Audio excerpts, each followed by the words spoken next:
overall direction po nitong budget na ito ay human development. At makikita ho natin na malaki po ang pondong inilagay ho natin sa edukasyon, sa kalusugan or health at sa agrikultura. Dahil naniniwala ho kami na ang itong tatlong sektor na ito ay napakahalaga po sa pagpapaunlad po ng ating bansa at pagpapaunlad po ng ating ekonomiya. At sa ganun rin, kaya isa rin po dahilan kaya ho naantala. No? Actually, first time ho na nagkaroon ng BICAM na after Christmas.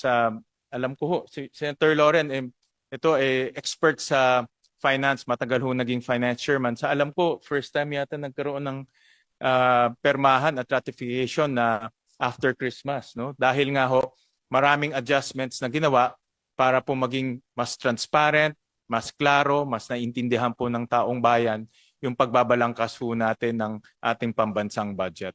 At ito naman po ay ginawa ho natin dahil gusto ho natin maibalik ang tiwala ng taong bayan sa ating pamahalaan. No? Kasama po ang lehislatura, kasama po ang ehekutibo, sama-sama ho tayo para maibalik ho natin yung tiwala ng taong bayan at mag-uumpisa ho yan sa maayos at transparent na pagbabalangkas po ng ating budget.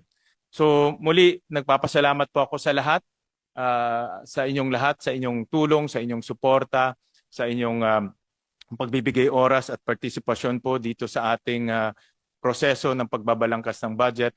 At alam ko marami po hong pwedeng ma-improve sa proseso at kami naman po ay nandito para pakinggan po yung mga suhestyon ng ating mga kasamahan kung paano pa ho ma-improve yung proseso at maging mas transparent pa sa mga susunod na panahon. So maraming salamat po sa lahat. Maraming salamat sa ating mga kasamahan sa Kongreso at of course sa ating mga senador. Maraming salamat po.